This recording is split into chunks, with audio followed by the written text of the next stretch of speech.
आज हम 20 ऑब्जेक्टिव जो कि 2021 event fundamental of electronics and electronics engineering का जो पूछा गया सवाल है 20 ऑब्जेक्टिव उसे सॉल्व करेंगे। तो आप सभी देख सकते हैं ये जो ग्रुप ए है उसका पहला क्वेश्चन आपके सामने ये रहा। Which of the following is an active element in A circuit, यानी कि आपको इसमें से सक्रिय तत्व एक्टिव एलिमेंट पहचानना है। तो आपको पता होना चाहिए कि रेजिस्टेंस, इंडक्टेंस और कैपेसिटेंस ये सभी आपका पैसिव एलिमेंट हो गया। तो इसका राइट आंसर क्या हो जाएगा? तो ऑप्शन ए जो है करंट सोर्स वही आपका एक्टिव एलिमेंट हुआ। तो आपका ऑप्शन ए करेक्ट आंसर हो गया। दूसरा क्वेश्चन देखिए, a circuit having neither any energy source nor EMF source is called dash circuit, यानी जिसमें एनर्जी सोर्स भी ना हो और ईएमएफ सोर्स भी ना हो, तो ऐसे सर्किट को हम लोग पैसिव कंपोनेंट बोल सकते हैं या सर्किट बोल सकते हैं। क्योंकि एक्टिव में यहाँ पे एनर्जी सोर्स भी होता है, लेकिन पैसिव क्या होता है? पैसिव जो कि एनर्जी को स्टोर करता है, तो इसमें क्या एनर्जी सोर्स तो नहीं हो सकता है। तो आपका राइट आंसर पैसिव ही हो जाएगा, option number C. Third question देखिए, in a semiconductor the movement of holes is due to, यानी कि आपसे पूछा जा रहा है कि सेमीकंडक्टर में होल्स का जो आगमन होता है, मोमेंट होता है, वो किस कारण से होता है। तो आपको पता होना चाहिए कि यहाँ पे आपका क्या है, moment of electrons in valence band, यानी कि moment of holes due to क्या होता है, moment of electrons in valence band. ये आपका राइट आंसर हो गया, ऑप्शन डी। यानी कि सेमीकंडक्टर में होल्स के गति का कारण क्या होता है, जब इलेक्ट्रॉन क्या करता है, वैलेंस बैंड में यहाँ पे जाता है, तो आपका यहाँ पे क्या moment of holes, moment holes में गतिविधि होने लगता है। Option D right answer. 4 देखिए, which of the following statement is correct, यानी कि आपको सही करेक्ट ऑप्शन चुनना है ट्रांजिस्टर के केस में। तो यहाँ पे आपको पहला दिया हुआ है base reason of low resistivity material and high heavily doped. यहाँ पे बेस रीजन में आपका लो डॉप्ट होता है, मिनिमम डॉप्ट किया जाता है बेस रीजन में, तो यहाँ पे गलत आंसर हो गया। और यहाँ पे ऑप्शन बी देखिए, collector region is of higher conductivity than emitter, ये भी गलत है। इमीटर ही हायर कंडक्टिविटी हुआ, उसके बाद कलेक्टर और उसके बाद बेस। तो यहाँ पे कहा जा रहा है कि मीटर से बड़ा कंडक्टिविटी यहाँ पे कलेक्टर में है, जो कि गलत है। अब ऑप्शन सी देखिए, emitter region is of high resistivity material and lightly doped, यानी कि यहाँ में हाई रेजिस्टिविटी होता है मीटर रीजन में, ये सही है, लेकिन यहाँ पे लाइटली डॉप्ड है, ये गलत है, यहाँ पे हैवीली डॉप्ड होगा। तो ऑप्शन डी आप देख सकते हैं, emitter region is of high resistivity and heavily doped, ये आपका राइट आंसर ऑप्शन डी हो गया। यहाँ पे फोर्थ का ऑप्शन डी राइट आंसर। 5 देखिए, an ideal voltage source should है, आइडियल वोल्टेज सोर्स में आपका जीरो रेजिस्टेंस होता है, तो ऑप्शन सी आपका राइट आंसर हो गया। और आइडियल करंट सोर्स में आपका इनफाइनाइट रेजिस्टेंस होता है, ये भी आप याद कर ले। 6 नंबर देखिए, an operational amplifier is basically है। ऑपरेशनल एम्पलीफायर आपका ऑप्शन ए है low gain AC amplifier, option B है high gain DC amplifier, option C है high gain RC coupled amplifier और डी है low gain transformer coupled amplifier. तो यहाँ पे आपको पता होना चाहिए कि ऑपरेशनल एम्पलीफायर जो होता है वो तो एक डीसी यानी कि डायरेक्ट कपल्ड एम्पलीफायर हो सकता है, तो यहाँ पे ये डीसी वाला ही कोई ऑप्शन सही हो सकता है। और हाई गेन भी इसका होता है, ठीक है, हाई गेन भी होता है और हाई गेन डीसी एम्पलीफायर हो गया आपका राइट आंसर, ऑप्शन बी 6 का बी राइट आंसर।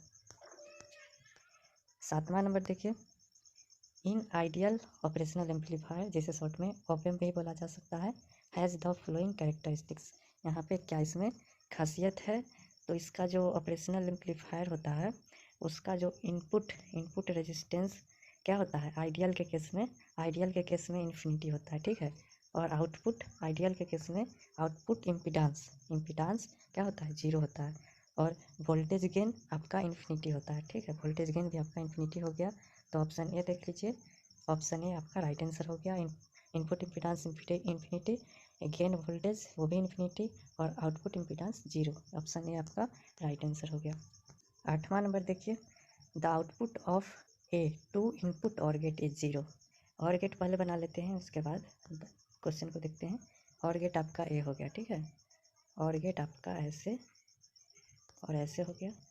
यहाँ पे बोला जा रहा है output of a two input OR gate. यहाँ पे एक इनपुट हो गया, यहाँ पे दूसरा इनपुट हो गया, और यहाँ पे आउटपुट जीरो बोल रहा है, जीरो है। तो ये जीरो कब हो सकता है? तो अगर हम यहाँ पे 1 रखें, यहाँ पे जीरो रखें, तो आपको पता होता है कि यहाँ पे ए प्लस बी हो जाता है, ए प्लस बी हो जाए। तो जीरो और 1 को जोड़िए तो भी आउटपुट हमारा 1 होगा, या फिर जीरो और 1 को जोड़िए तो भी आउटपुट 1 होगा। तो जीरो एक ही केस में हो सकता है, जब हमारा क्या हो, दोनों इनपुट जीरो हो, यानी कि ऑप्शन क्या, option D, both inputs are zero. ये आपका राइट आंसर हो गया 8 का डी। 9th नंबर देखिए, एंड गेट। यहाँ पे एंड गेट के बारे में कौन सा यहाँ पे चारों ऑप्शन में से करेक्ट है? तो पहला आपका ये रहा कि इम्प्लीमेंट्स लॉजिक एडिशन, यानी कि बोला जा रहा है कि लॉजिक का मान लेते हैं ए प्लस बी, और उसका बोल रहा है कि एडिशन हो गया उस पर इम्प्लीमेंट लगाने के लिए। तो एंड गेट में तो ये संभव नहीं है, इसका आउटपुट हो ही नहीं सकता है। अब बी देखिए, gives high output only when all inputs are low. Low का रहा है, यानी कि जीरो का रहा है। जब इसका दोनों इनपुट जीरो होगा तो इसका एंड कर दीजिएगा, क्योंकि एंड गेट है, यानी कि मल्टीप्लाई कीजिएगा, तो इसका इनपुट भी आउटपुट भी तो जीरो ही होने वाला है। तो हाई तो हुआ नहीं, लो ही रहा, तो ऑप्शन बी भी गलत है। अब यहाँ पे बोला जा रहा है is equivalent to a series switching circuit. तो यहाँ पे आपको इसका राइट आंसर पता करने के लिए यहाँ पे एंड गेट का सर्किट डायग्राम आपको पता होना चाहिए।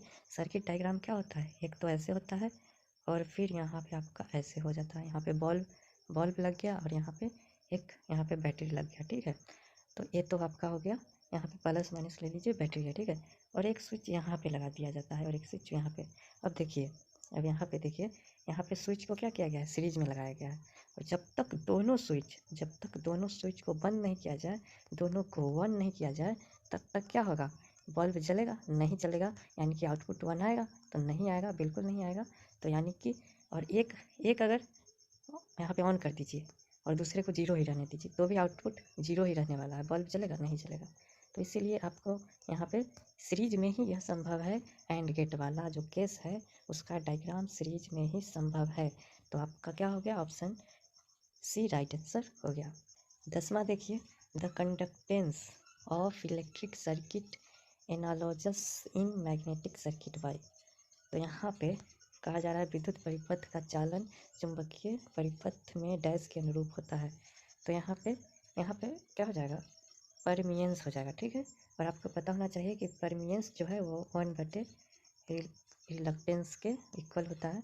तो यहाँ पे आप डायरेक्ट आंसर ही देख लीजिए, आपका सी राइट आंसर हो जाएगा। 10 का सी, परमियंस आपका राइट आंसर हो जाएगा। और यही चुंबक परिपथ के क्या होता है, परमियंस ही अनुरूप होता है। 11th है, the magnitude of induced EMF in a conductor depends upon the, यानी कि क्या है, induced EMF conductor depends upon. यहाँ पे आपको पता होना चाहिए कि एक यहाँ पे परिभाषा है, डिफिनीशन में ही कहा जाता है कि the rate of change of क्या, फ्लक्स या मैग्नेटिक फ्लक्स लीकेज ही क्या करता है, कंडक्टर के क्या इंड्यूस्ड ईएमएफ को मैग्नीट्यूड पर डिपेंड करता है। यहाँ पे आप देख लीजिए, यहाँ पे the magnitude of induced EMF in a conductor depends upon, यानी कि मैग्नीट्यूड है इंड्यूस्ड ईएमएफ का, वो डिपेंड करता है आपका rate of change of flux leakage, linkage, जो फ्लक्स का लिंकेज होता है उसका डिफ्रेंसिएशन कर दीजिए, उसी पे डिपेंड करता है। तो आपका बी आपका राइट आंसर हो गया। 12 देखिए, when a single turn coil rotates in a uniform magnetic field at the uniform speed the induced EMF will be. तो यहाँ पे क्या है, जब एक यहाँ पे क्या है, single turn coil uniformly magnetic field में क्या करे, रोटेट करे, ठीक है। तो uniform speed of induced EMF will be, यहाँ पे अल्टरनेटिंग हो जाएगा, राइट आंसर आपका अल्टरनेटिव हो जाएगा। और अब 13 देखते हैं, in a magnetic material hysteresis loss takes place primarily due to, यानी कि मैग्नेटिक मटेरियल में हिस्टैरिसीस लॉस प्राइमरीली किसके कारण से होता है? तो आपको पता होना चाहिए कि इट्स हाई इरिटेंटिविटी, इसके उच्च प्रतिशोध के कारण होता है। क्या होता है? तो हिस्टैरिसीस लॉस होता है। 14 number, the power factor of a practical inductor is. Practical inductor का पावर फैक्टर क्या होता है?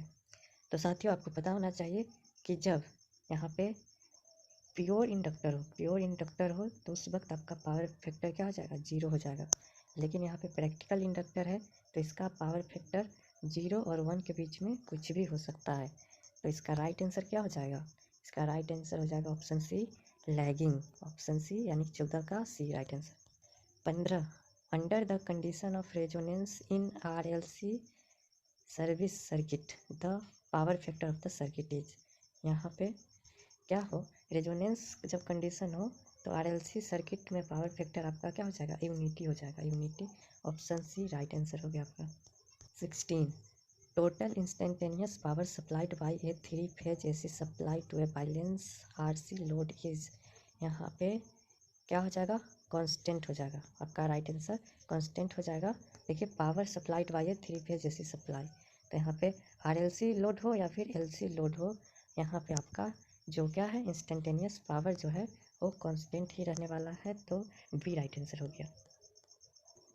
17, the flux created by the current flowing through the primary winding induced EMF in. तो यहाँ पे flux created by current flowing through the primary winding, तो यहाँ पे जो राइट आंसर हो जाएगा वो इंड्यूस्ड जो EMF है वो बहुत प्राइमरी एंड सेकेंडरी वाइंडिंग में EMF इंड्यूस करेगा, दोनों में करेगा। तो ऑप्शन डी आपका राइट आंसर 17 का डी, ठीक है। 18 है, in an auto transformer power is transferred through. तो यहाँ पे ऑटो ट्रांसफार्मर में पावर ट्रांसफर्ड बहुत कंडक्शन एंड इंडक्टेंस प्रोसेस में होता है, ठीक है। तो यहाँ पे ऑप्शन सी राइट आंसर हो गया। 19, the armature current of a synchronous motor has no load, ठीक है।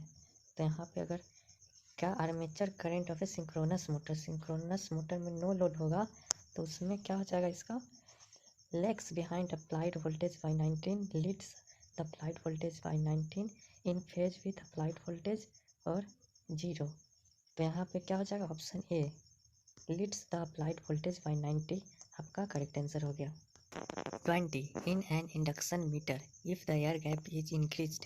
तो ऑप्शन आप देख लीजिए क्या बोला जा रहा है, पहले इंडक्शन मीटर में एयर गैप को इंक्रीज कर दिया जाए तो इसका पावर फैक्टर है वो कि डिक्रीजेज होगा या फिर आप कह लें रिड्यूस होगा, यानी कि ऑप्शन सी आपका राइट आंसर हो गया। 20 का ऑप्शन सी आपका करेक्ट आंसर हो गया, पावर फैक्टर रिड्यूस करेगा क्या करने पर, एयर गैप को बढ़ाने पर।